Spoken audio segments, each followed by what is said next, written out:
Hello hi and welcome to my YouTube channel DMCM IAS। So dear student, आज आपके लिए लाए हैं हम MA तृतीय सेमेस्टर द्वितीय प्रश्न पत्र पर्यावरणीय भूगोल, जिसका इंग्लिश में बोलते हैं इन्वायरमेंटल जियोग्राफी। ये राम मनोहर लोहिया अवध यूनिवर्सिटी की सीरीज़ है, जिसका एग्ज़ाम निर्धारित हो चुका है और हम आपको यहाँ पे तैयारी करा रहे हैं अवध सीरीज की। देखिए, इसका इंग्लिश का सिलेबस है और इस वीडियो में हम कोशिश करेंगे कि सारे प्रश्न आज एक ही वीडियो में कंप्लीट कर लिए जाएं, ताकि आपको आसानी पड़ेगी। और विथ एक्सप्लेनेशन के साथ आज मैं रीडिंग के साथ साथ एक्सप्लेनेशन भी करूंगा, जो जो इम्पोर्टेंट रहेगा। ठीक है, चलिए। और ये देखिए, अति लघु उत्तरीय प्रश्न 31 क्वेश्चन दिख रहे हैं इसमें, इस पेज में। और यहाँ 31 क्वेश्चन ही है और ये लघु उत्तरीय टोटल 26 क्वेश्चन है। और दीर्घ उत्तरीय के देखिए, दीर्घ उत्तरीय के 13 क्वेश्चन हैं। तो इसमें आपको आसानी इस बात की है कि आपको पर्यावरण के बारे में आप बचपन से पढ़ते आ रहे हैं, तो इसलिए इसमें ज़्यादा जोर नहीं देना पड़ेगा। ठीक है, चलिए शुरू करते हैं। प्रश्न नंबर 1, पर्यावरण का अर्थ एवं परिभाषा बताइए। ठीक है, देखिए इसमें तो मेरे अकॉर्डिंग जो मैंने परिभाषा याद की थी बचपन में, वो उसका नाम है कि हमारे चारों तरफ उपस्थित वातावरण को पर्यावरण कहते हैं। ठीक है, और इसमें वायु, हवा, आग, पानी, ठीक है, एवरीथिंग जो सब कुछ रहता है हमारे जीवमंडल में, वो सारी चीज़ें उपस्थित रहती हैं। तो लेकिन अब एक किताब के अनुसार पढ़ेंगे। पर्यावरण का अर्थ एवं परिभाषा बताइए। वे सभी बाहरी परिस्थितियाँ एवं तथ्य जिनका संबंध मानव और उसके जीवन के क्रियाकलापों से है, सम्मिलित रूप से पर्यावरण कहलाते हैं। इस प्रकार पृथ्वी पर मानव विकास और वृद्धि को प्रभावित करने वाली सभी दशाएं उसके पर्यावरण का अंग मानी जाती हैं। पर्यावरण का सामान्य अर्थ भौतिक परिवेश से है, जो पृथ्वी के जैव जगत को आवृत किए हुए है तथा जिसके प्रभाव से जीवन स्पंदित होता है। फिटिंग के अनुसार, भाई फिटिंग बहुत खतरनाक है। फिटिंग के अनुसार होता है जीवों के पारिस्थितिकी कारकों का योग पर्यावरण है, अर्थात जीवन की पारिस्थितिकी के समस्त तथ्य मिलकर वातावरण कहलाते हैं।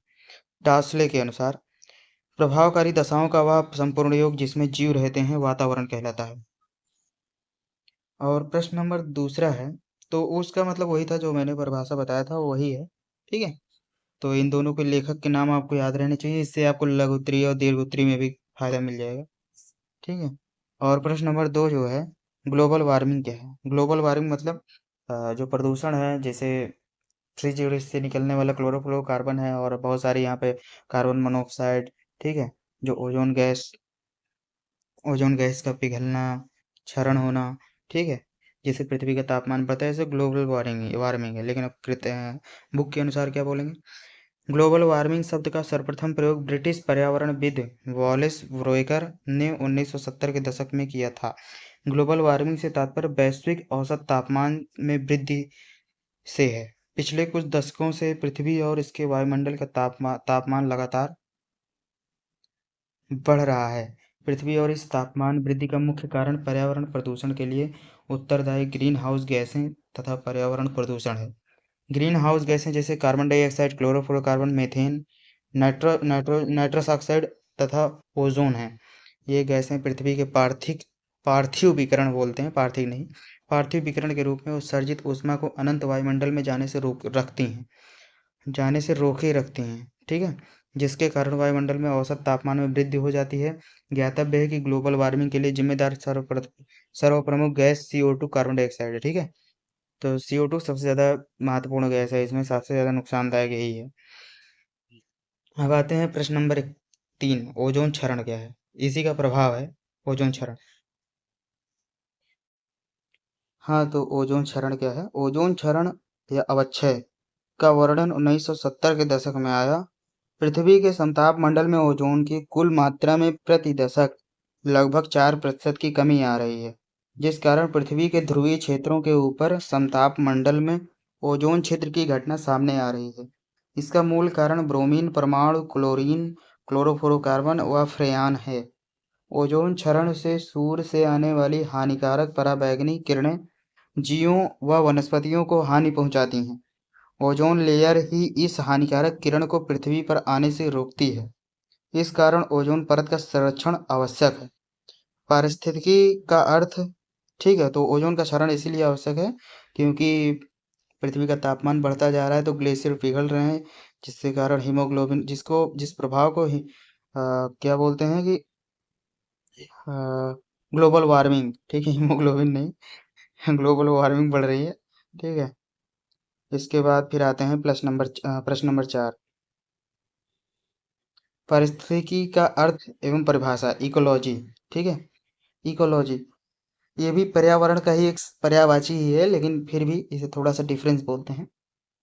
पारिस्थितिकी इकोलॉजी का हिंदी हिंदी रूपांतरण है। इकोलॉजी यूनानी भाषा के दो शब्दों ओइकॉस या लोगोस से मिलकर बना है, जिसमें ओइकॉस का शाब्दिक अर्थ निवास स्थान तथा लोगोस का अर्थ अध्ययन है।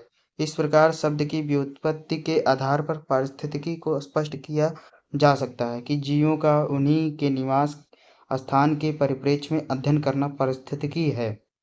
इससे जीव एवं उसके स्थान से संपूर्ण जैविक अजैविक घटकों के अध्ययन का बोध होता है। इतना ही नहीं, बल्कि इसके अंतर संबंधों की जटिल प्रक्रिया की ओर भी संकेत मिलता है। साथ ही पारिस्थितिकी में भी पाए जाने वाली समानता एवं असमानता भी इसके अंतर्गत सम्मिलित हो जाती है। पारिस्थितिकी शब्द सर्वप्रथम प्रयोग 1869 में जर्मन जीव विज्ञानी अर्नस्ट हैकल महोदय ने किया था। हैकल के अनुसार पारिस्थितिकी वातावरण और समुदाय के पारस्परिक संबंधों के अध्ययन को कहते हैं। तो कुल मिला के पारिस्थितिकी के अंदर जो है जीवों सजीवों उनके बीच अंतर क्रियाएं और उनका खाद्य संरचना, ठीक है, खाद्य जाल, खाद्य श्रृंखला, इन सब का अध्ययन किया जाता है। और पर्यावरण में सिर्फ एक पक्ष जैसे वायुमंडल के बारे में ही ज़्यादातर, ठीक है, अध्ययन किया जाता है। तो इकोलॉजी थोड़ा सा टर्म टेक्नो क्या कहते हैं इसमें, टेक्नोलॉजी है थोड़ा सा, ठीक है, टेक्निकल। प्रश्न नंबर 5 है जो मरुस्थलीकरण। मरुस्थलीकरण का अर्थ है उपजाऊ भूमि का मरुस्थली भूमि में परिवर्तित हो जाना। पारिस्थितिकी विद एवं पर्यावरणवेत्ता इसे एक क्रमिक प्रक्रिया मानते हैं जो जलवायु, प्राकृतिक वनस्पति, मृदा, जीव जंतु एवं मानवीय क्रियाओं का परिणाम है तथा इसे मानव द्वारा पारिस्थितिकी क्रम में अवरोध माना जा सकता है। केंद्रीय शुष्क क्षेत्र शोध संस्थान के पूर्व निदेशक मान के अनुसार मरुस्थलीकरण से तात्पर्य उन सभी प्रक्रमों के सामूहिक प्रभाव से है जिसके अंतर्गत एक पारिस्थितिकी तंत्र में मूलभूत परिवर्तन आ जाता है, जिसे अमरुस्थलीय क्षेत्र में मरुस्थल में परिवर्तित होने लगता है।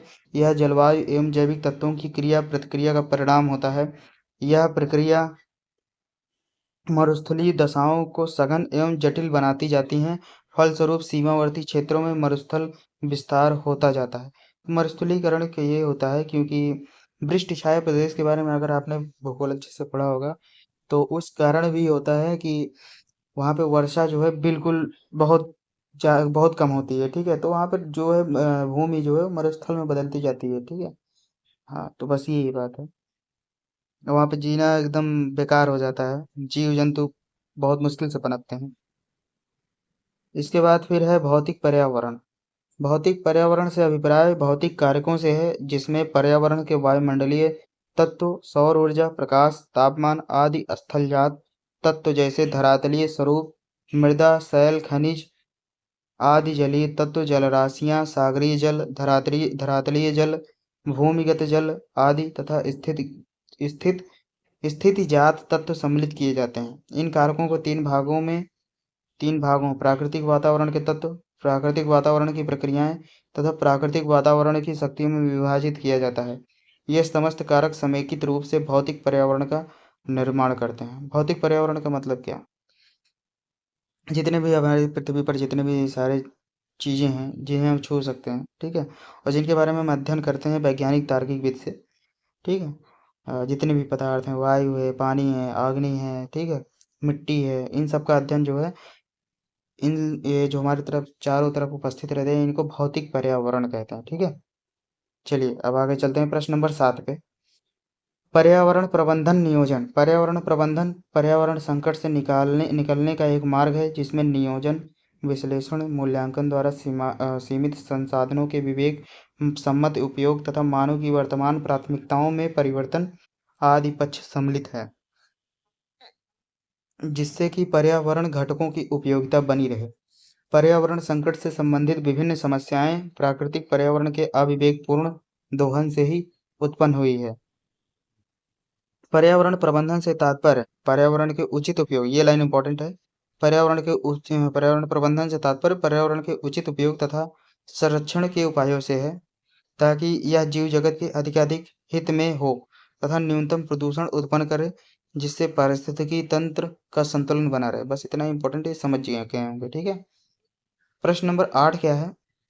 प्राकृतिक पर्यावरण के तत्वों का उल्लेख कीजिए। देखिए, प्राकृतिक पर्यावरण के विभिन्न तत्वों का अधोलिखित 3 उपभागों में बांटा जाता है। भाववाचक तत्व, इस तत्व के अंतर्गत प्रमुख रूप से निम्नलिखित तत्व आते हैं। पहला है प्रदेश की ज्यामितीय स्थिति, प्राकृतिक अवस्थिति या स्थिति, प्रदेश का क्षेत्रफल या विस्तार, प्रदेश की आकृति, भौगोलिक अवस्थिति। और भौतिक तत्व क्या है? इस उपभाग के अंतर्गत निम्नलिखित भौतिक तत्व प्रमुख रूप से आते हैं, जैसे देश का उच्चावचन, खनिज तथा चट्टानें, मिट्टियाँ, जलराशियाँ जैसे नदियाँ एवं जलाशय, भूमिगत जल, महासागर और तट, और ऋतु एवं जलवायु। ठीक है। तो ये प्राकृतिक पर्यावरण के तत्व हैं। एक भाववाचक तत्व होता है, एक भौतिक तत्व होता है। तो जिसे मूर्त रूप होता है, जिसे हम छू सकते हैं, ठीक है, जिसका अध्ययन कर सकते हैं, प्रयोग कर सकते हैं, उसे भौतिक तत्व बोलते हैं। ठीक है। अब भाववाचक क्या है? भाववाचक कोई भी शेप होता है, उसको हम अपने हिसाब से उसका शेप बना देते हैं। ठीक है। हाँ, तो वही है भाववाचक तत्व। अब आते हैं जैविक तत्व। जैविक तत्व, इन तत्वों के अंतर्गत प्रमुख तत्व अधोलिखित हैं। प्रदेश विशेष की प्राकृतिक वनस्पति, प्रादेशिक जीव जंतु, अणु जीव या सूक्ष्म जीव। ठीक है, इसमें जीव जंतु आते हैं। अब है पारिस्थितिकी संतुलन। प्राकृतिक पर्यावरण के सभी घटकों के अपने मौलिक स्वरूप, गुण, धर्म व अनुपात में बने रहने की स्थिति पारिस्थितिकी संतुलन कहलाती है। ठीक है। सभी अपने अनुपात में गुण, धर्म, जो भी पर्यावरण के घटक हैं, वो उनके अपने मौलिक स्वरूप, जिस जो उनका गुण धर्म है, उसी में उसी स्थिति में बने रहने को पारिस्थितिकी संतुलन कहते हैं। यही है इसका आंसर। अब लेकिन इसके आगे भी पढ़ देते हैं। जब तक इसमें बाह्य संतुलन न हो, असंतुलन की दशा बनी रहती है। प्राकृतिक या मानवीय कारणों से किसी घटक के अनुपात या गुणवत्ता में ह्रास होने पर स्वचालित प्राकृतिक क्रियाविधि में बाधा उत्पन्न होती है एवं पारिस्थितिकी संतुलन बिगड़ जाता है। आज पारिस्थितिकी असंतुलन मानव द्वारा प्रकृति में किए गए अत्यधिक हस्तक्षेप का परिणाम है। जैव विविधता, जैव विविधता से क्या तात्पर्य है? जैव विविधता से तात्पर्य जैव मंडल में पाए जाने वाले जीव जंतु, पादप और सूक्ष्म जीवों के मध्य आनुवांशिक, जातिगत और पारिस्थितिकी स्तर पर पाए जाने वाली विविधता से है। अर्थात जैव विविधता से अभिप्राय सजीवों, वनस्पति एवं प्राणियों में पाए जाने वाले जातीय भेद से है। किसी क्षेत्र विशेष में पाए जाने वाली प्राणियों की जातियों की संख्या व पादप उस क्षेत्र की जैव विविधता को दर्शाता है। पारिस्थितिकी तंत्र के संचालन के लिए जैव विविधता का बने रहना आवश्यक है। ठीक है। जैव विविधता मतलब हमारे लिए विकल्प बहुत सारे उपलब्ध हैं। ठीक है। जैसे अब हमारे पृथ्वी पर बहुत सारे जीव जंतु मिलते हैं। ठीक है। अगर एक जीव जंतु से अगर जो पदार्थ पाए जाते हैं, वह दूसरे जीव जंतु से भी मिल सकते हैं। ठीक है। तो ऑप्शन रहता है हमारे पास। तो वही जैव विविधता का लाभ होता है। जैसे जैव विविधता में, जैसे अभी कूनो नेशनल पार्क मध्य प्रदेश में जो आया था, चीता जो लाया गया था, वो जैव विविधता को बरकरार करने के लिए ही लाया गया था। ठीक है न, क्योंकि मांसाहारी और शाकाहारी में बैलेंस बना बना रहना चाहिए। ठीक है। चलिए, प्रश्न नंबर 11 है मृदा अपरदन। प्राकृतिक शक्तियों द्वारा मृदा का इतनी तेजी से निष्कासित किया जाना कि विभिन्न मृदा रचने वाली प्रक्रियाएं उनकी पूर्ति न कर पाए, मृदा अपरदन कहलाता है। दूसरे शब्दों में मृदा अपरदन का तात्पर्य जल एवं वायु द्वारा मृदा के विनाश एवं क्षरण से होता है। मृदा की 1 सेंटीमीटर परत जो 200 से 300 वर्षों के लंबे समय में बनती है, वह भारी वर्षा या धूल भरे तूफान द्वारा कुछ ही दिनों में नष्ट हो जाती है। इस प्रकार मृदा का तीव्र गति से विनाश हो जाता है, परंतु उसका निर्माण लंबे समय में होता है। इसी कारण मृदा का क्षरण रक्षण बहुत अधिक महत्वपूर्ण हो जाता है। ठीक है। मृदा अपरदन के बारे में काफी बार पढ़ चुके हैं हम। और मृदा अपरदन के बारे में यही है कि जैसे नदियों द्वारा पर्वत या फिर एक जगह की मिट्टी काट कर दूसरे स्थान पर ले जाई जाती है, तो यहाँ की उपजाऊपन नष्ट हो जाती है ना, वही है। अब उसका क्या कहते हैं, संरक्षण जरूरी होता है। कैसे करेंगे ये आप अध्ययन बाद में करेंगे। चलिए प्रश्न नंबर 12 है, पारिस्थितिकी तंत्र के अजीवी घटकों का उल्लेख कीजिए। अजीवी घटकों के अंतर्गत पारिस्थितिकी तंत्र का निर्जीव वातावरण आता है, जो विभिन्न प्रकार के जीवी घटकों का नियंत्रण करता है। ठीक है। अजीवी जो अजीवी अंश है या अजीवी घटकों को अधोलिखित 3 भागों में विभक्त किया जा सकता है, जैसे जलवायुवी घटक। इसके अंतर्गत वे सभी तत्व आते हैं जो जलवायु की संरचना करते हैं, जैसे ताप, वायु, आर्द्रता, जल। ठीक है, ये जलवायु बनाते हैं। अकार्बनिक पदार्थ, इसके अंतर्गत नाइट्रोजन, कैल्शियम, फास्फोरस, जलवायु गैसें इत्यादि घटक आते हैं। इन सब के वातावरण में अपने चक्र होते हैं, जैसे इनऑर्गेनिक कंपाउंड्स। ठीक है। और इसके बाद ऑर्गेनिक कंपाउंड है कार्बनिक पदार्थ। ठीक है। इस वर्ग में वे पदार्थ आते हैं जो जीवी अंश को अजीवी अंश से संबंधित करते हैं, जैसे प्रोटीन, कार्बोहाइड्रेट, लिपिड्स। ठीक है। ये इन्हीं कैल्शियम, नाइट्रोजन से क्रिया करके हमारे शरीर में सारा चीज बैलेंस बनाते हैं। ठीक है। और वायु, दाब, ताप, आर्द्रता, ये सब चीजें हमें सांस लेने, हमें गर्मी महसूस होने, सब यही सब है। ठीक है। और प्रश्न नंबर 13 जो है, कार्बन चक्र जैव भू रासायनिक चक्र है, जिसके द्वारा कार्बन का जीव मंडल, स्थल मंडल, मृदा मंडल, जल मंडल और पृथ्वी के वायुमंडल के साथ विनिमय होता है। यह पृथ्वी के सबसे महत्वपूर्ण चक्रों में से एक है और जीवमंडल और उसके समस्त जीवों के साथ कार्बन के पुनर्नवीनीकरण और पुनर्उपयोग को अनुमति करता है। कार्बन चक्र आपको पता ही होगा, हम कार्बन डाइऑक्साइड छोड़ते हैं तो वायुमंडल में जाता है, उसे पेड़ पौधे यूज करके अपना प्रकाश संश्लेषण करते हैं, फिर ऑक्सीजन निकालते हैं, ऑक्सीजन हम फिर लेते हैं, फिर हम कार्बन डाइऑक्साइड छोड़ते हैं। तो अपने बता रहे हैं। ठीक है। तो यही चक्र चलता रहता है, बहुत सारी चीज़ों से यही चलता रहता है। प्रमुख वायु प्रदूषक क्या है, देखिए। वायु को प्रदूषित करने वाले पदार्थों को स्वरूप के आधार पर 3 भागों में बांट सकते हैं, जैसे गैसीय प्रदूषक। इसमें जो है गैसें आएंगी निम्न प्रकार की। गैसीय प्रदूषकों में धुआं, धूम, कोहरा, carbon dioxide, carbon monoxide, sulphur dioxide, carbon chlorofluorocarbon, nitrogen oxide, hydrogen chlorine, ozone sulphide, hydrocarbon आदि प्रमुख हैं। और सूक्ष्म कण क्या है, सूक्ष्म कण प्रदूषकों में सीसा, एस्बेस्टस, कांच, सिरेमिक, लोहा, तांबा, जिंक, सोप स्टोन, क्रोमियम, कोयला आदि के कण सम्मिलित हैं। और जैविक प्रदूषक क्या हैं, जैसे इनमें सूक्ष्म जीव एवं वनस्पति अंश इसमें सम्मिलित हैं, जैसे वायरस, परागकण, बैक्टीरिया। ठीक है, ये सब चीज़ हैं, ये प्रमुख प्रदूषक हैं। इन सब के बारे में क्या ही बताना, सब जानते हैं, आप पढ़ लेंगे ध्यान से। और प्रश्न नंबर 15, पशु चारण काल से क्या अभिप्राय है, देखिए। समय के साथ मनुष्य ने पशुओं को पालना भी सीख लिया। यह विश्वास किया जाता है कि अग्नि के आविष्कार के समान ही पशुपालन भी अचानक या अनायास हुआ होगा। हो सकता है कि मनुष्य ने आखेट के समय कुछ जानवरों को जिंदा पकड़ लिया हो तथा उन्हें कुछ दिन तक बांध रखा हो। इसी बीच छोटे छोटे छोटे बच्चों को अपनी माताओं से दूध पीते देखा होगा। इस तरह प्रारंभ में पशुओं का पालना या उनको पालतू बनाना दो उद्देश्यों से प्रारंभ हुआ, मांस के लिए और दूध के लिए। ठीक है। ये सब इतिहास है, आप इसे जानते होंगे। मरुस्थल कितने प्रकार के होते हैं, चलिए देखते हैं। भौगोलिक स्थिति तथा जलवायु के आधार पर विश्व में 2 प्रकार के मरुस्थल पाए जाते हैं। पहला है उष्ण मरुस्थल। विश्व में इन मरुस्थलों की स्थिति उष्णकटिबंधीय क्षेत्रों में विशेषकर 15 अंश से 30 अंश अक्षांश के मध्य है। उष्ण मरुस्थलीय क्षेत्रों में शुष्क और तप्त हवाएं चलती हैं, साथ ही वर्षा भी बहुत कम होती है, जिससे वृक्ष उत्पन्न नहीं हो पाते। भूमध्य रेखा के स्थलीय भागों में ये हवाएं गर्म होकर ऊपर उठती हैं तथा ठंडी होकर बरसात में परिणत हो जाती हैं। ठीक है। ये क्रिया क्या है, ये आपको पता होगा अगर आप पढ़े होंगे तो, क्योंकि इसको समझाना 1 मिनट का काम नहीं है। ठीक है। शीत मरुस्थल, शीत मरुस्थल मुख्यतः विश्व के ध्रुवीय क्षेत्रों, ऊंचे पर्वतीय क्षेत्रों में हिम रेखा से अधिक ऊंचाई वाले भागों में विस्तृत है। शीत मरुस्थलीय क्षेत्रों में वर्ष भर अथवा वर्ष के अधिकांश समय में तापमान शून्य से नीचे रहता है। तापमान के अभाव तथा अधिक ठंड के कारण पौधे से होने वाला वाष्पोत्सर्जन नहीं हो पाता, जिससे वनस्पतियों का विकास नहीं हो पाता। काफी सरल स्टोरी है, आप इससे भी समझ सकते हैं। ठीक है। अब चलते हैं प्रश्न नंबर 17 पे। उपभोक्ता से आपका क्या अभिप्राय है, देखते हैं। इसके अंतर्गत वे जीवधारी आते हैं जो अपना भोजन प्राथमिक उत्पादकों, हरे पौधों अथवा अन्य जीवधारियों को खाकर प्राप्त करते हैं। हरे पौधे को खाने वाले जीवधारियों को शाकाहारी कहते हैं तथा इन शाकाहारियों को खाने वाले जीवधारी को मांसाहारी कहते हैं। ठीक है। उपर्युक्त दोनों को खाने वाले को सर्वभक्षी कहते हैं, सर्वाहारी जिसको बोलते हैं। ठीक है। चलिए देखते हैं। और प्रश्न नंबर 18 क्या है? वायु प्रदूषण के प्रमुख प्रकारों को लिखिए। वायु प्रदूषण की वृद्धि के प्रमुख कारण इस प्रकार हैं: उद्योगों का अत्यधिक विकास और उनसे निकलता विषैला पदार्थ एवं गैस।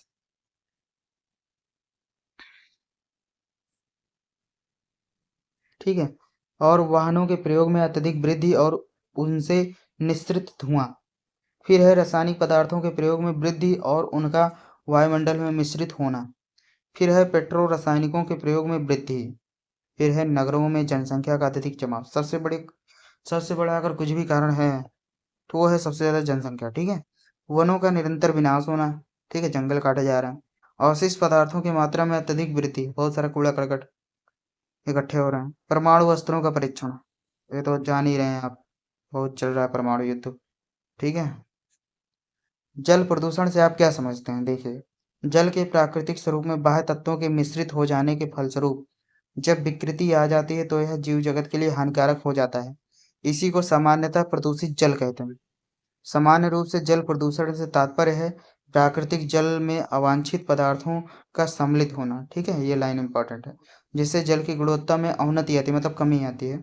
इसी को गिलपिल सॉरी सॉरी गिलपिल ने परिभाषित करते हुए लिखा है: जल की रासायनिक, भौतिक और जैविक विशेषताओं में मुख्यतः मानवीय क्रियाओं से अवनति आ जाना ही जल प्रदूषण है। ठीक है। अब आते हैं प्रश्न नंबर 20 पे। मतलब जल एकदम शुद्ध रहता है, उसमें कुछ भी मिला दो तो अशुद्ध हो जाता है, वही जल प्रदूषण है, उसके गुणों में कमी आ जाती है। ठोस अपशिष्ट, मानव द्वारा उपयोग के उपरांत परित्यक्त, मतलब निकाले हुए बचे हुए ठोस पदार्थ को ठोस अपशिष्ट कहते हैं, जिसमें विभिन्न प्रकार के डिब्बे, बोतल, कांच का सामान, पॉलीथीन बैग, प्लास्टिक के सामान, निर्माण सामग्री आदि सम्मिलित हैं। दैनिक जीवन में उपयोग के बाद फेंके जाने वाले ठोस पदार्थों को कूड़ा करकट, कचरा, उच्चिष्ट उच्चिष्ट या व ठोस अपशिष्ट के नाम से पुकारते हैं। ठीक है। फेफलिन फेफलिन तथा जीगल्स के शब्दों में, बहुत खतरनाक साइंटिस्ट हैं ये सब। फेफलिन तथा जीगल के शब्दों में, किसी भी तरह का ठोस पदार्थ जो लंबे समय तक उपयोगी नहीं होने के कारण छोड़ दिया गया हो, साथ ही जैविक या अजैविक स्वरूप में हो, ठोस अपशिष्ट कहलाता है। ठीक है। ये सब तो पढ़ के ही समझ में आ गया होगा। पर्यावरण शिक्षा से क्या आशय है? ठीक है। बस पर्यावरण के बारे, प्रदूषण ना होने पाए इसके लिए जागरूक करना यही पर्यावरणीय शिक्षा है। लेकिन फिर भी हम पढ़ेंगे। पर्यावरण शिक्षा को समझने के लिए हमें सर्वप्रथम शिक्षा की परिभाषा को समझना होगा। शिक्षा समिति एवं अशिक्षित व्यक्ति के बीच का अंतर है। शिक्षा का कार्य व्यक्तिगत स्तर पर शुरू होकर अंततः निम्न स्तर पर सर्वव्यापी उद्देश्यों को प्राप्त करना। देखिए, शिक्षा व्यक्तित्व का विकास करती है एवं कुछ सीमा तक निर्माण करती है। इस शिक्षा की उत्पत्ति व्यक्ति के चतुर्दिक व्याप्त पर्यावरण में ही होती है। पर्यावरण शिक्षा को हम स्वाभाविक या प्राकृतिक संतुलित तथा नवीनता एवं परिवर्तन के आधार पर प्रगतिशील शिक्षा मान सकते हैं। पर्यावरण में अनेक प्रकार के उद्दीपन होते हैं जो विविध प्रकार के मनुष्य को प्रभावित करते हैं एवं इंद्रियजन्य ज्ञान के फलस्वरूप मनुष्य को प्रत्येक क्षण नई अनुभूतियां प्रदान करते हैं। इन्हीं अनुभूतियों पर पर्यावरणीय शिक्षा आधारित है। अकड़म पकड़म है, लेकिन बस यही है। ठीक है। पर्यावरण का संरक्षण का के लिए जागरूकता लोगों में। ठीक है। ये राष्ट्रीय पर्यावरण नीति 2006 को समझाइए। राष्ट्रीय पर्यावरण नीति 2006। ठीक है। ईएनपी एक व्यापक नीतिगत दस्तावेज है जिसे देश के सतत विकास का लक्ष्य हासिल करने के लिए राष्ट्रीय स्तर पर तैयार किया गया है। यह नीति पिछली नीतियों से प्रतिस्थापित नहीं रखती बल्कि उन्हें जोड़ती है। यह नीति विशेषज्ञों, सरकारों, औद्योगिक एसोसिएशनों, शिक्षाविदों और अनुसंधान संस्थाओं, सिविल सोसाइटी, गैर सरकारी संगठनों तथा लोगों के साथ हुए व्यापक विचार विमर्श का परिणाम है। राष्ट्रीय पर्यावरण नीति में पर्यावरण संरक्षण को बढ़ावा देने के लिए, जिसके संबंध में सभी स्थलों पर हितधारकों और विभिन्न कार्यकर्ताओं के बीच समन्वय की आवश्यकता होती है, अनेक नए और पहले से जारी प्रयासों पर महत्वपूर्ण प्रकाश डालती है। मतलब ये कि ऐसी नीति है जिसमें हमें विश्व में कैसे कितना कार्बन उत्सर्जन करना है, ठीक है? कितना ज़्यादा कैसे किस देश को विकास करना है, कितना यूज़ करना है, कितना नुकसान करना है, कितना पर्यावरण से लाभ मिलना है, ये सब चीज़ निर्धारित होती हैं। सभी लोग मिलके इस पे एक नीति बनाए थे, ठीक है? तो वही है पर्यावरण नीति। अब है संदृढ़ या संपोषी विकास से आप क्या समझते हैं? संदर्भित विकास का विचार सर्वप्रथम 1970 में आया। इसके पश्चात यह न केवल विभिन्न पर्यावरणीय मंचों पर अपितु अंतर्राष्ट्रीय मंचों पर भी प्रमुखता से उभरा। इस संकल्पना पर विस्तार से विचार 1987 में प्रकाशित अवर कॉमन फ्यूचर, जिसे जी.एच. ब्रेटलैंड ने पर्यावरण और विकास को विश्व आयोग के लिए प्रकाशित किया, में किया गया। इन्होंने लिखा, भावी पीढ़ी की अपनी आवश्यकताओं को पूरा करने की क्षमता का ह्रास किए बिना वर्तमान पीढ़ी की आवश्यकताओं को पूरा करना ही संदृढ़ विकास है। ठीक है?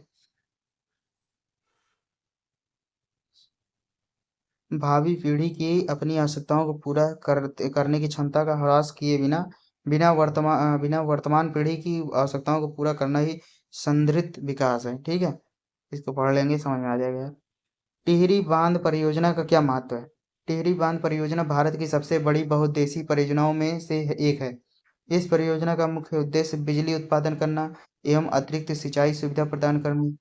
इसके अतिरिक्त पर्यटन विकास, मछली पालन, बाढ़ नियंत्रण आदि इस परियोजना के गौड़ उद्देश्य हैं, जिससे कि इस क्षेत्र का आर्थिक विकास हो सके। ठीक है? यही है टिहरी बांध परियोजना। जल चक्र। जल चक्र से का तात्पर्य क्या है? समुद्र, वायुमंडल, स्थलमंडल तथा प्राणियों के मध्य जल का परिभ्रमण। जल समुद्र से वाष्प के रूप में वायुमंडल में पहुंचता है। वर्षा के रूप में वह पृथ्वी तल पर आता है और सतह प्रवाह, ठीक है, या नदियों अथवा भूमिगत प्रवाह से पुनः समुद्र में पहुंचता है। यह प्रक्रिया चलती रहती है, यही जल चक्र कहलाता है। ठीक है? नदियां समुद्र में जाती हैं, फिर वाष्प बनकर पानी बरसता है उधर से, फिर पानी नदियों में जाता है, यही सब चलता रहता है चक्र। इस बृहद चक्र में कई लघु चक्र भी चलते हैं। ईस्ट ई वेस्ट क्या है? बेकार हो चुके या पुरानी शैली के इलेक्ट्रॉनिक उपकरण नगरीय अपशिष्ट का बड़ा भाग है। इन्हें ही ई वेस्ट कहते हैं। इनमें computer, mobile phone, battery, laptop, vision और टेलीविजन, इलेक्ट्रॉनिक खिलौने, chip, floppy, CD, DVD, calculator आदि सम्मिलित हैं। विकसित देशों में इलेक्ट्रॉनिक ठोस अपशिष्ट पदार्थों की समस्या अधिक भयावह है।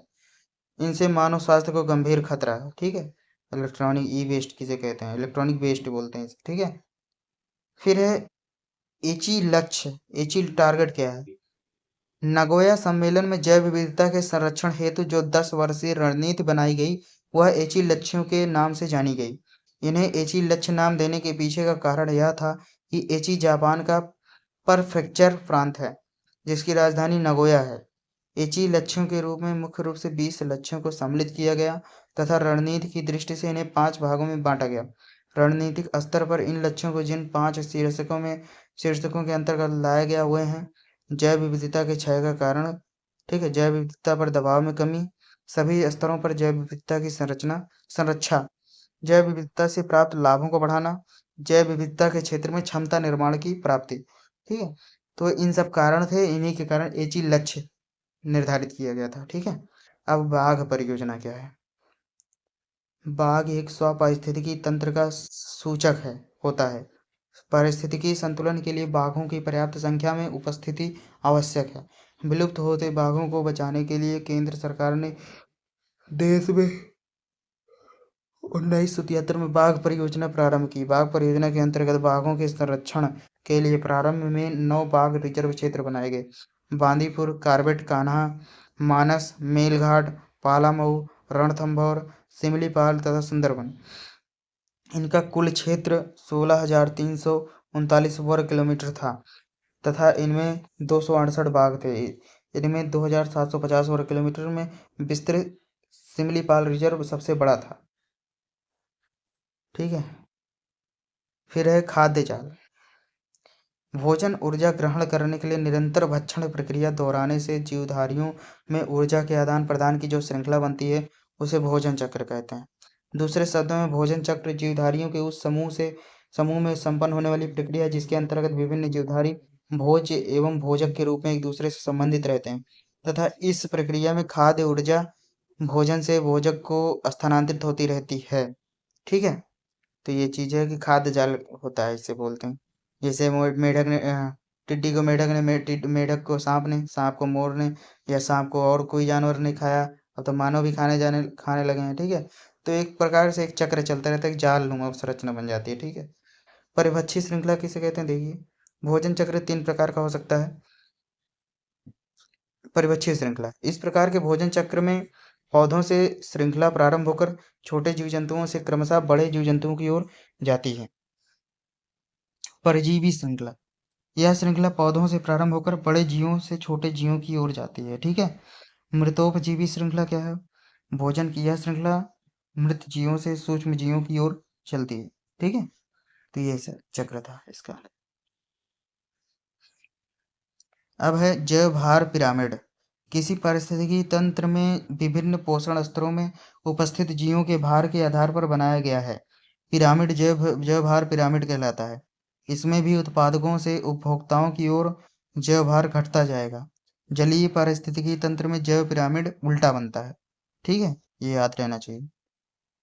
और है फिर अंतिम क्वेश्चन जो है, जैव भू रासायनिक चक्र। पारिस्थितिकी तंत्र में विभिन्न तत्व चक्र के रूप में गमन करते हैं। अकार्बनिक तथा अजैविक तत्वों को पौधे अपनी जड़ों द्वारा ग्रहण कर जैविक तत्वों में परिवर्तित कर देते हैं। आहार श्रृंखला के माध्यम से ये जैविक तत्व विभिन्न जीवों में पहुंच जाते हैं। जीवों के मृत होने पर ये जैविक तत्व अपघटित होकर पुनः अजैविक तत्वों के रूप में वातावरण में मिल जाते हैं। पारिस्थितिकी तंत्र में रासायनिक तत्वों के इस चक्रीय प्रवाह को जैव भू रासायनिक चक्र कहते हैं। जैव भू रासायनिक चक्र तीन प्रकार के होते हैं। जैसे जल चक्र, जैसे इसमें जल चक्र में होगा क्या क्या होगा? महासागर, वायुमंडल तथा स्थल मंडल में जल का सतत आदान प्रदान जल चक्र कहलाता है। वाष्पीकरण तथा संघनन की क्रिया से इसे चलायमान रखती है। ठीक है? गैसीय चक्र, कार्बन, नाइट्रोजन, ऑक्सीजन आदि गैसों का चक्र निरंतर वायुमंडल, मृदा एवं जीवों के मध्य चलता रहता है। इसके बाद है अवसादी चक्र। इसमें विभिन्न खनिज तत्व मृदा, जल, पादप व प्राणियों में चक्रीकरण करते हैं। सभी चक्रों में यह सबसे मंद गति से संपादित होता है। तो ये हमारा अति लघुत्तरी समाप्त होता है। अब आते हैं हम लघुत्तरी में।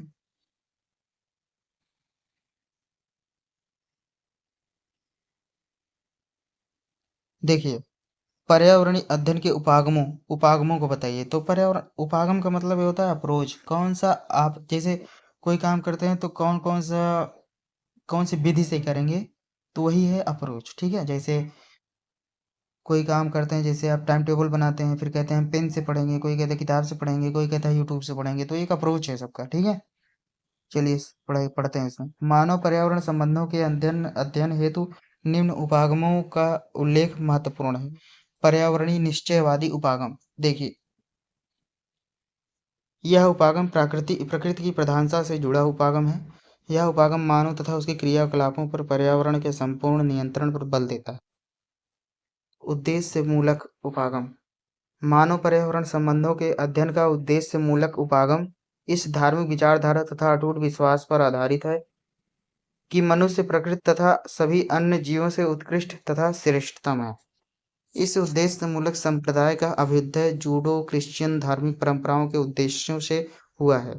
इस धार्मिक विचारधारा की शिक्षाओं की प्रमुख मान्यता है कि मनुष्य सभी जीवों से श्रेष्ठ एवं उत्कृष्ट होता है तथा प्रत्येक वस्तु का सृजन उसके उपयोग तथा आनंद के लिए होता है।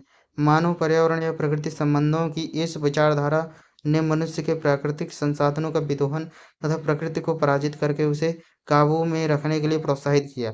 परिणाम स्वरूप इस धार्मिक विचारधारा से प्रभावित मनुष्य ने प्राकृतिक संसाधनों के बेधड़क, लापरवाह तथा अनियंत्रित लूट खसोट से उत्पन्न होने वाले भावी खतरों से बेखबर होकर प्राकृतिक संसाधनों का विदोहन करना प्रारंभ कर दिया। मानव पर्यावरण संबंधों की इस विचारधारा के कारण उत्तरी अमेरिका, पश्चिमी यूरोप के देशों तथा इन देशों के उपनिवेशों में प्राकृतिक संसाधनों की आवश्यकता से अधिक तथा तेज रफ्तार में विदोहन प्रारंभ हो गया, जिस कारण कई प्रकार की पर्यावरणीय समस्याएं उत्पन्न हो गई।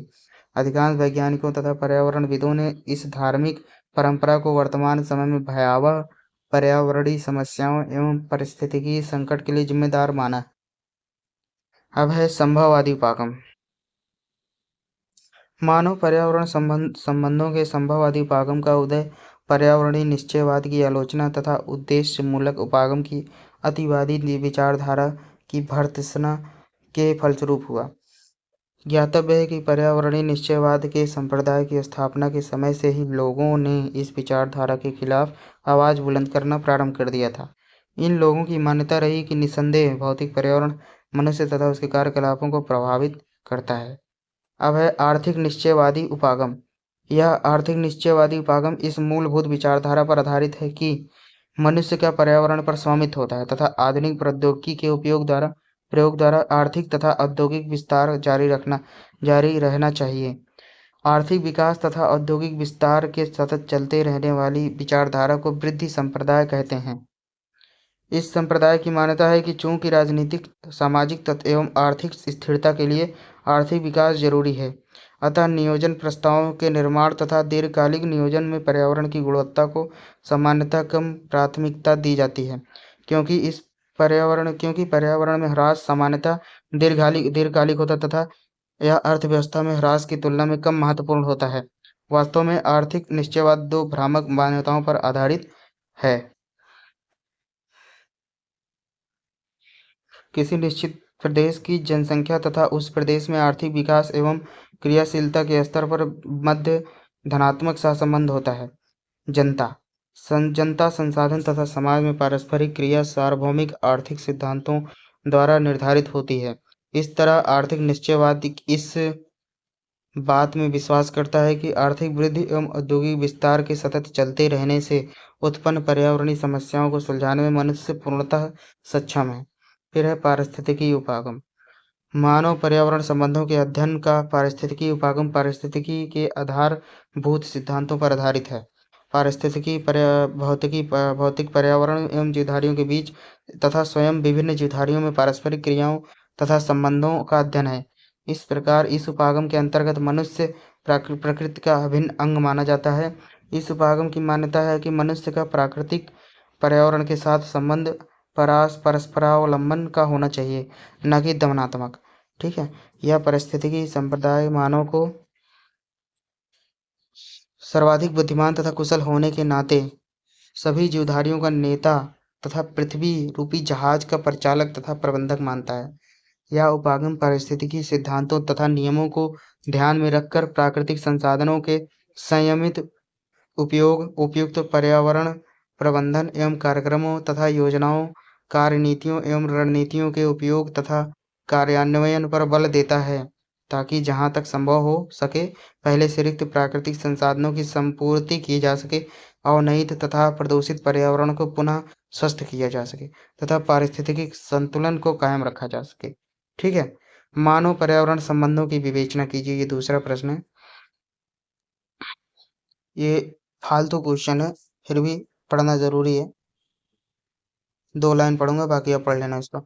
मानव पर्यावरण संबंधों के विवेचन में दृष्टिपात करने पर स्पष्ट होता है कि मानव का स्थान 2 रूपों में पाया जाता है। प्रथम, मानव स्वयं पर्यावरण का प्रधान घटक होता है तथा द्वितीय, यह पर्यावरण का एक महत्वपूर्ण कारक होता है। इस प्रकार प्राकृतिक पर्यावरण को प्रभावित करने में मानव की विभिन्न भूमिका होती है। पर्यावरण के घटक के रूप में जैविक मानव तथा कारक के रूप में सामाजिक मानव, आर्थिक मानव तथा प्रौद्योगिक मानव की तरह भूमिका संपादित होती है। जीवित प्राणी की भांति मनुष्य की सभी जैविक क्रियाएं पर्यावरण के अनुसार नियंत्रित होती हैं, परंतु जीवमंडल में पाए जाने वाले सभी जीवों में मानव मानसिक स्तर पर प्रबुद्ध होता है, जिसके फलस्वरूप सविवेक के उपयोग से पर्यावरण में परिवर्तन एवं परिमार्जन करता है।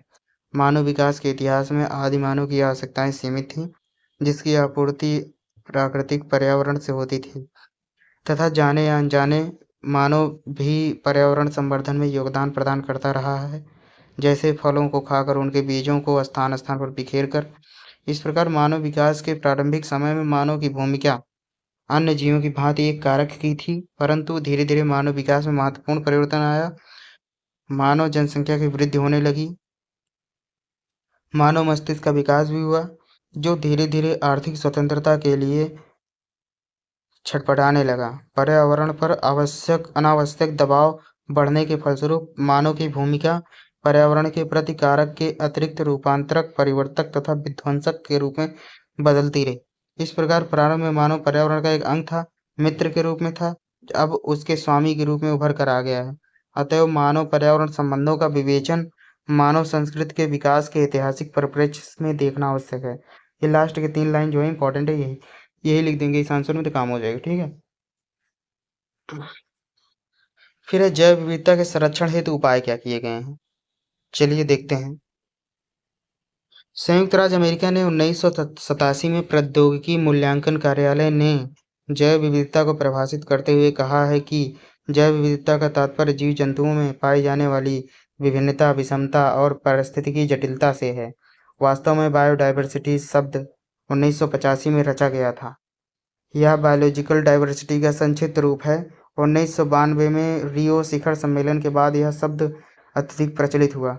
यदि गहनता से देखा जाए तो जैव विविधता का आकलन पृथ्वी के स्वास्थ्य का आकलन है, क्योंकि इसमें प्राकृतिक संसाधनों का अध्ययन एवं आकलन इसकी उपलब्धता एवं घटती बढ़ती मात्रा को दृष्टिगत रखते हुए किया जाता है।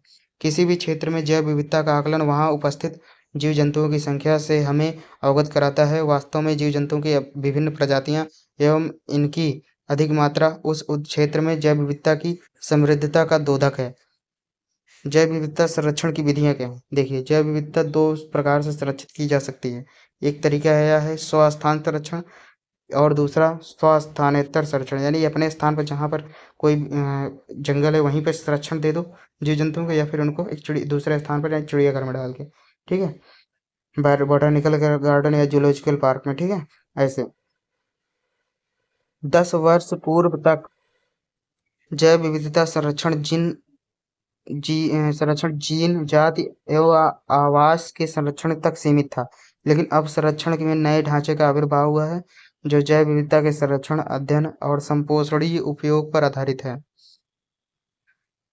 इसके लिए उठाए जाने वाले कदमों में सुरक्षित इलाकों व बीज कोष के रखरखाव से ज़्यादा महत्वपूर्ण है। कृषि, वानिकी व प्रौद्योगिक नीतियों में सुधार लाना और अंतर्राष्ट्रीय व्यापार समझौतों और जल संभर प्रबंधन को सुदृढ़ करना। इस ढांचे के अंतर्गत हर देश अपनी उन्नति के सभी स्तरों पर वैज्ञानिकों, नए सरकारी संस्थानों व निजी क्षेत्रों सहित जैव विविधता की प्रासंगिकता को अपने उपयोग के संदर्भ में देख सकते हैं। इस तरह विभिन्न गतिविधियों को जैव विविधता के संरक्षण व उपयोग से जोड़ा जा सकता है। जैव विविधता को उसके 3 स्तरों पर यथा आनुवंशिक, जाति, अक्षुण्ण पारिस्थितिकी तंत्र परिरक्षित करने का सर्वोत्तम तरीका है। वन्य क्षेत्र के पर्याप्त भाग को सुरक्षित इलाके के रूप में बचाए रखना। इसमें राष्ट्रीय उद्यानों व अन्य वन्य अभयारण्यों का जाल हो सकता है, जिसमें हर विशिष्ट पारिस्थितिकी तंत्र सम्मिलित हो। ऐसा जाल किसी भी क्षेत्र की संपूर्ण जैव विविधता को परिरक्षित कर सकेगा। इसके बाद है समेकित सुरक्षा इलाका तंत्र। सुरक्षित इलाकों को जैव भौगोलिक भागों का प्रतिनिधित्व करना चाहिए। इनमें दुर्बल पारिस्थितिकी तंत्र, उच्च जाति विविधता व उच्च देशजता वाले इलाकों के लिए अपेक्षाकृत ज़्यादा प्रतिनिधित्व का प्रावधान होना चाहिए। जैव विविधता में समृद्ध क्षेत्र जहाँ वनस्पति और जंतुओं को अपेक्षाकृत अधिक खतरा है, तप्त स्थल कहलाते हैं। हॉट स्पॉट जिसको बोलते हैं, ठीक है। ऐसे 12 तप्तस्थलों तथा वन्यजीव अभयारण्यों का अधिसूचन अवश्य किया जाना चाहिए। सुरक्षित इलाके प्रभावी संरक्षण के लिए सुरक्षित इलाकों जैसे राष्ट्रीय उद्यान, ठीक है, वह अन्य वन्यजीव अभयारण्य की अधिसूचना अवश्य की जानी चाहिए। देखिए, भारत में जैव विविधता का संक्षिप्त परिचय दीजिए, ठीक है। इसमें क्या है, ये आप कहानी पढ़ लेंगे क्योंकि इसकी मात्र 2 ही लाइन इंपॉर्टेंट है जो मैं पढ़ूंगा, ठीक है। जैव विविधता भारत में जैव विविधता का संक्षिप्त परिचय दीजिए। जैव विविधता पृथ्वी के जीवंत गुणवत्ता का प्रतीक है। जैव विविधता से आशय जीवों की उस विविधता और संख्या से है जिसमें पौधे और पशु दोनों सम्मिलित हैं। जीव जंतुओं और वनस्पतियों की संख्या जितनी अधिक होगी, जैव विविधता उतना ही संपन्न माना जाता है। प्रकृति ने विविध जीवधारियों का सृजन कर पृथ्वी के पर्यावरण को संतुलित बनाए रखने के लिए ऐसी व्यवस्था की है। इतना ही लाइन इंपॉर्टेंट है, बाकी आप ये पूरा पैराग्राफ पढ़ लेंगे, ठीक है।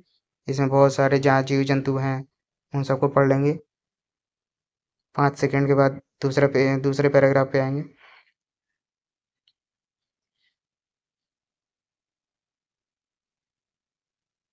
ठीक है, अब दूसरे पैराग्राफ पे चलते हैं, इसको भी पढ़ लेंगे आप। यहीं पे तुरंत पढ़ लीजिए ताकि आपको आसानी पड़े, नहीं तो आप आलस आलस की वजह से नहीं पढ़ पाएंगे। ठीक है, तो ये सब है, इतने सारी चीज़ें हैं, डेटाज हैं बहुत सारे। चलिए ठीक है, आगे चलते हैं। प्रश्न नंबर 5, जैव विविधता ह्रास के कारणों का उल्लेख कीजिए। ठीक है, वही जो पर्यावरण, जैसे वनों को काटना, ठीक है, अति अति अति पशुचारण, अति क्या कहते हैं, अति शिकार, ठीक है, ये सब चीज़ें, पर्यावरण प्रदूषण, ये सब चीज़ें जो है जैव विविधता ह्रास के कारण हैं। ये देखिए, आप पढ़ लेंगे इसको, ठीक है। इस पैराग्राफ को पढ़ेंगे, 5 सेकंड बाद दूसरे पैराग्राफ पे चलेंगे।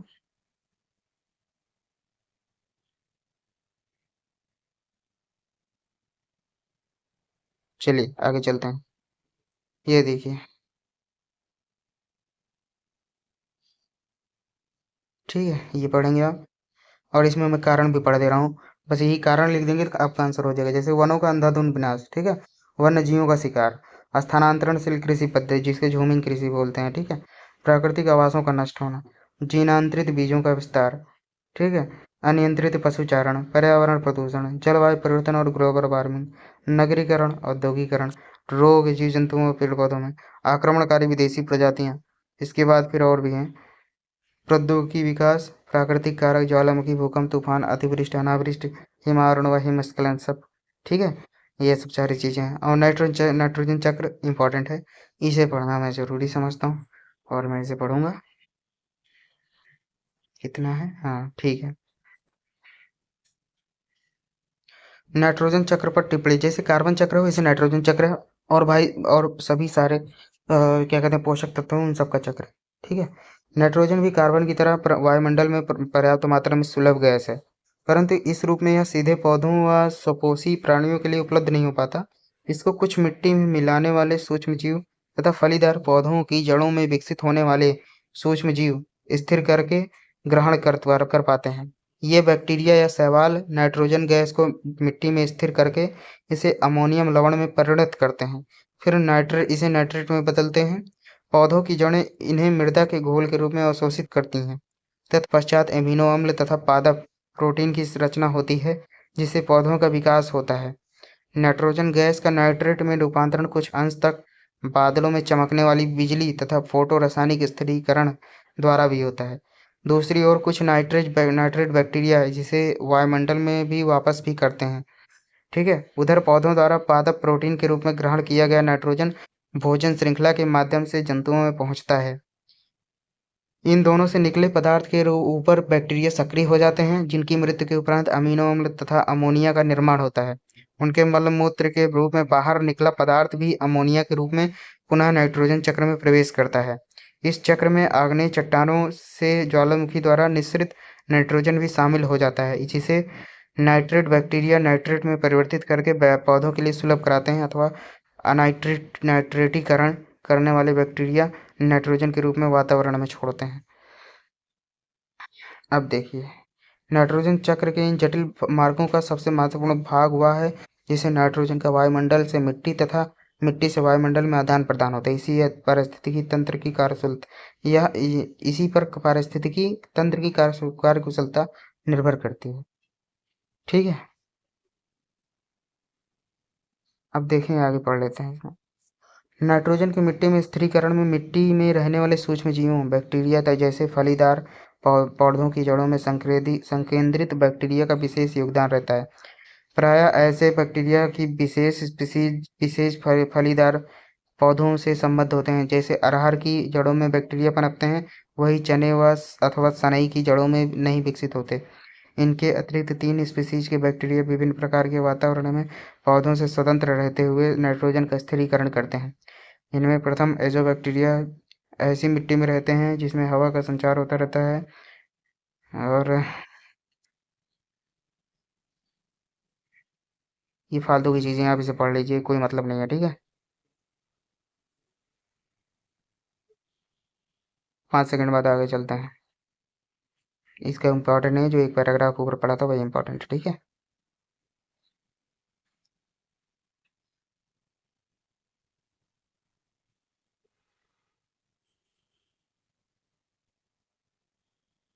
चलिए, भारत में निर्वनीकरण के कारणों की विवेचना कीजिए।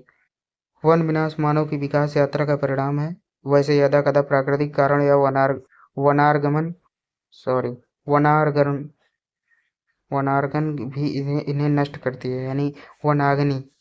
वनाग्नि मतलब जल की आग, या मतलब जो, सॉरी सॉरी यार, ऐसे ऐसे शब्द हैं कि टंग ट्विस्ट हो जाता है।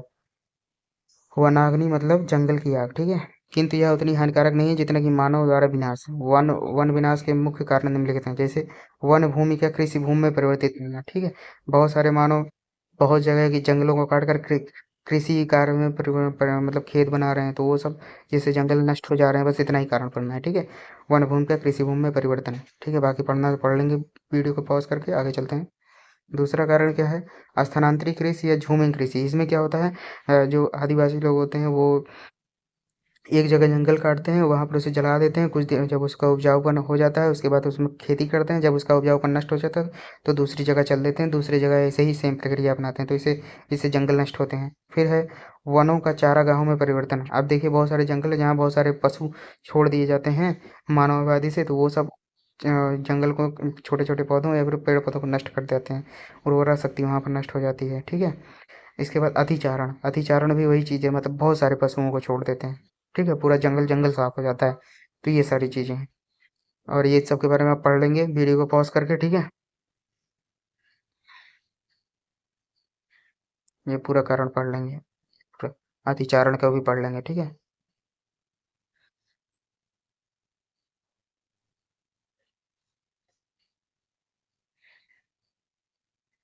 समझ में आ ही गया होगा। चलिए अब चलते हैं प्रश्न नंबर 8। जैव भू रासायनिक चक्र की व्याख्या। अभी इसको हम पढ़े थे, ठीक है। अति लघुत्तरीय प्रश्न जब पढ़े थे तो वहाँ पर पढ़े थे हम इसको। तो इसको पढ़ने से कोई मतलब नहीं है, जैसे कार्बन चक्र पढ़ लिए, नाइट्रोजन चक्र पढ़ लिए, तो वही है, वो उन्हीं मतलब ऐसे पोषक तत्वों जिनका मानव द्वारा उपयोग किया जाता है, विभिन्न जीव जंतुओं द्वारा उपयोग किया जाता है, तो उनका एक चक्र जो है वायुमंडल में चलता रहता है, उसी को जैव भू रासायनिक चक्र कहते हैं। पहले वायुमंडल में जाता है, फिर वहाँ पर वर्षा के द्वारा नीचे आता है, फिर भूमि में कुछ बैक्टीरिया द्वारा भी अवशोषित किया जाता है, नहीं तो डायरेक्ट भूमि पर गिरता है तो अवशोषित हो जाता है, फिर मानव जीव जंतु उपयोग करते हैं, फिर वहाँ से जब वो निकलता है तो फिर वायुमंडल, यही चक्र जैव भू रासायनिक चक्र कहलाते हैं, ठीक है। तो ओडम के अनुसार ये पढ़ लेंगे आप, ठीक है। तो ये भी पढ़ लेंगे आप। चलते हैं 2 सेकंड बाद आगे पैराग्राफ पर।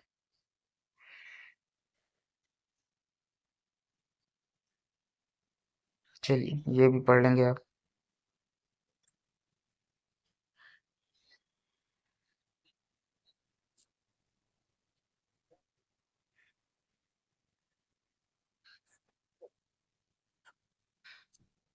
अब आते हैं प्रश्न संख्या 9 पे, ठीक है। जनसंख्या विस्फोट के प्रभावों का स्पष्ट कीजिए। भाई जनसंख्या कितनी बढ़ रही है, बचपन से ही पढ़ते आ रहे हैं, ठीक है। तो अब इसमें क्या होता है, जनसंख्या विस्फोट से पहले वो तो गरीबी बढ़ जाती है, ठीक है। फिर भुखमरी, कुपोषण हो जाता है, इसे भी पढ़ लेंगे आप। फिर आवास की समस्या, भाई घर घर रहने के लिए घर की कमी हो जाती है, तो ये सब चीज़ें हैं, इसे आप पढ़ लेंगे, ठीक है। चलते हैं अगले पैराग्राफ पे। इसके आगे देखिए, फिर बेरोजगारी भी बढ़ती है, ठीक है। फिर कृषि पर जनभार भी बढ़ता है। कृषि पर जनभार मतलब क्या?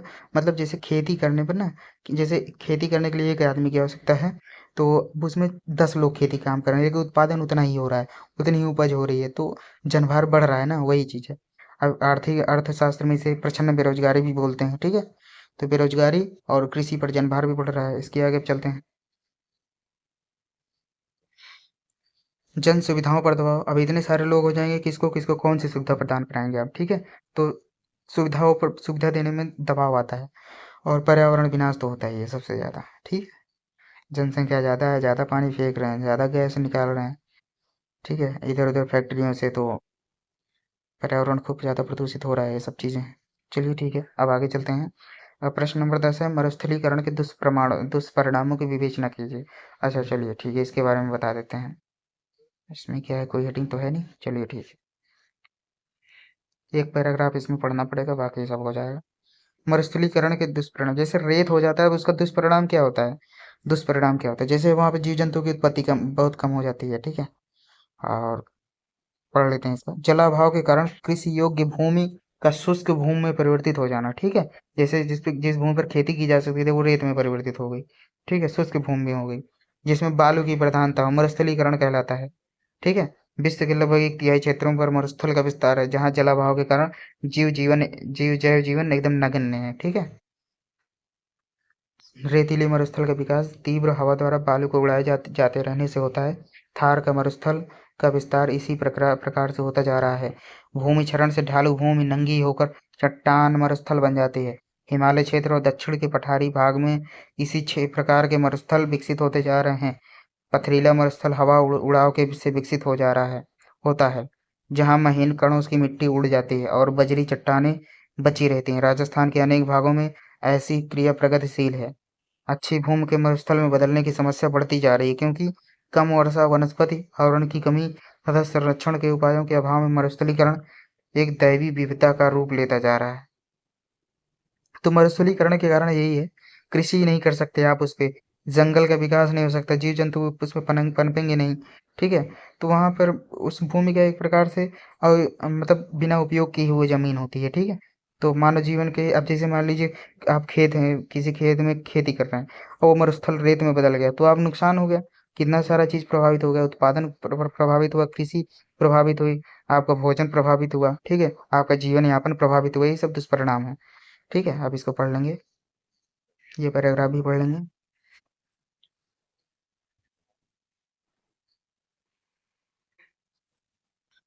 अब आगे चलते हैं।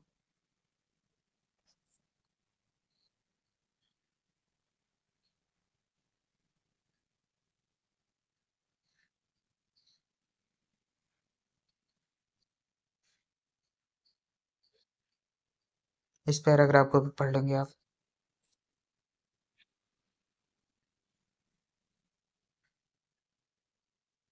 अब है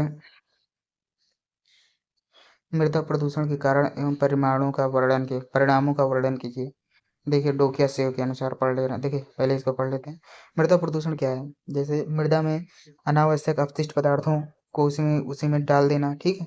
और क्या कहते हैं, अति ज्यादा कीटनाशक का प्रयोग, उर्वरकों का प्रयोग किया जाना, ठीक है, खाद का उपयोग किया जाना, ठीक है।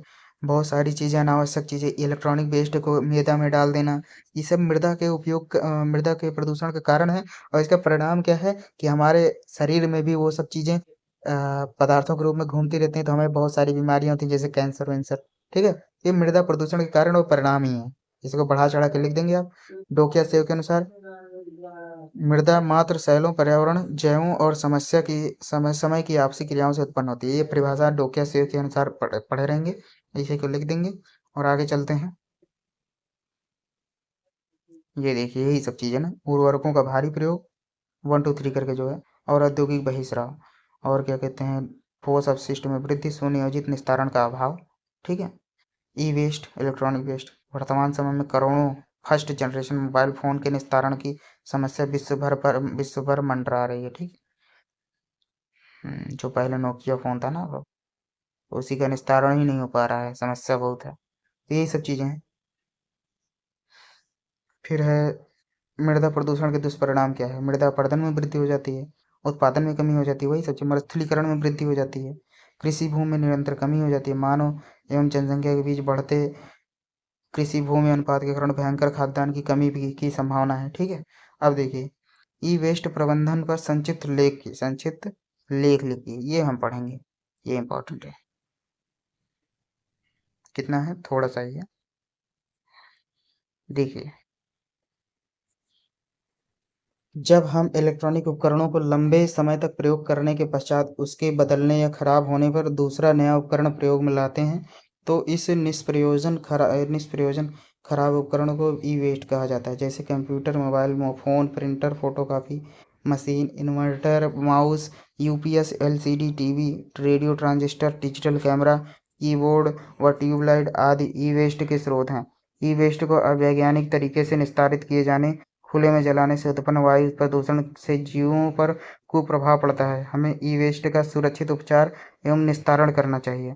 ई वेस्ट प्रबंधन की विधियां क्या है? जैसे सुरक्षित विधि से भूमि में दबाना, भस्मीकरण, रिसाइकलिंग, एसिड के द्वारा मेटल की रिकवरी, पुनः उपयोग, ठीक है।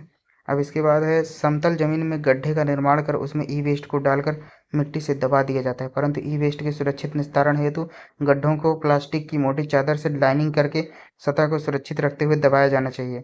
भस्मीकरण की प्रक्रिया में ई वेस्ट को 9 से 1000 से डिग्री सेल्सियस पर तापमान पर इंसिनरेटर के अंदर पूर्णतः बंद चैम्बर में जलाया जाता है, जिससे ई वेस्ट की मात्रा न्यूनतम रह जाती है। इंसिनरेटर वायु प्रदूषण नियंत्रक व्यवस्था के माध्यम से गुजार कर उपचारित किया जाता है तथा धातुओं को रासायनिक क्रिया से पृथक कर लिया जाता है। ई वेस्ट का सर्वोत्तम तरीका रिसाइकलिंग है। Electronic waste monitor, printer, laptop, CD keyboard, CPU, fax machine, modem, cable आदि उपकरणों का पुनः चक्रण किया जा सकता है। इस प्रक्रिया में विभिन्न धातुओं एवं प्लास्टिक को तोड़ फोड़ कर अलग करके उसको पुनः उपयोग हेतु संरक्षित किया जाता है। ई वेस्ट के विभिन्न धातुओं की रिकवरी के लिए सांद्र एसिड का प्रयोग कर पृथक कर लेते हैं। पुराने इलेक्ट्रिक उपकरणों का मरम्मत करके पुनः उपयोग में लाया जा सकता है।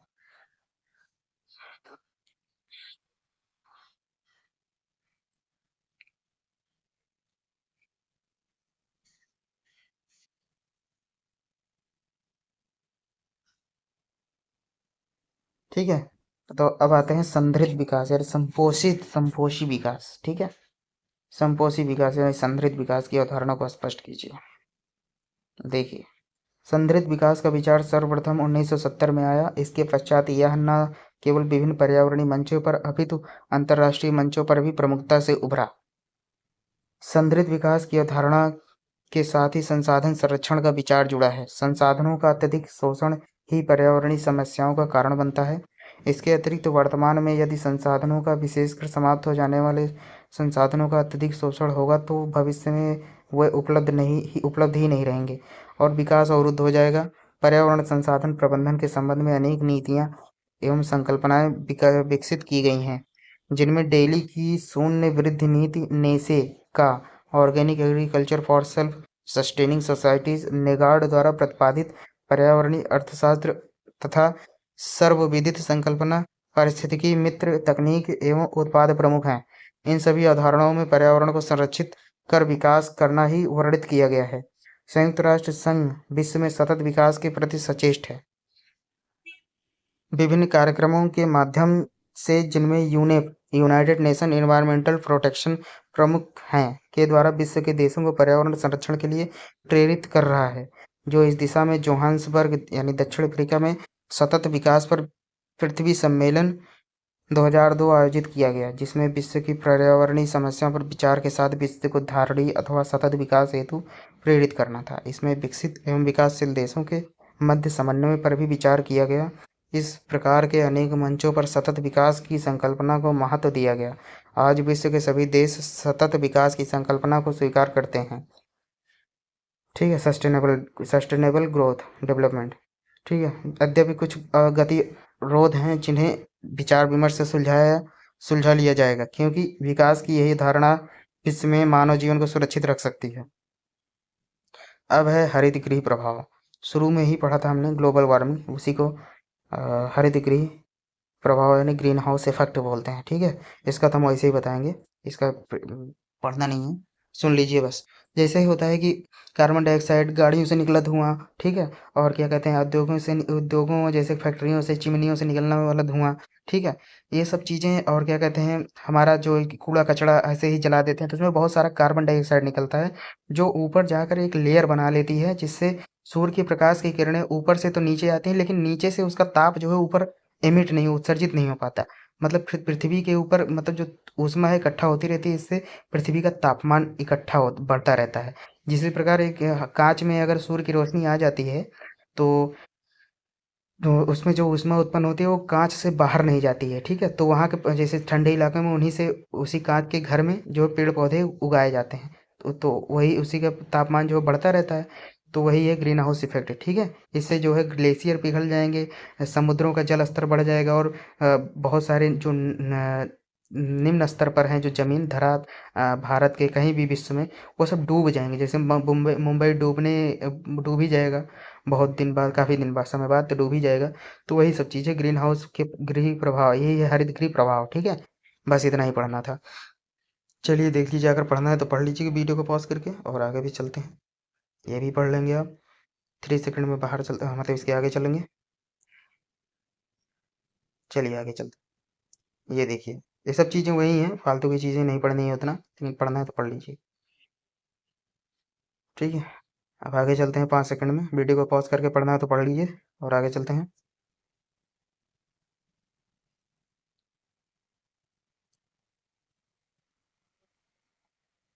ठीक है, अब इसके भी आगे चलते हैं 2 सेकंड बाद। चलिए इतने पे ख़त्म हो गया ये।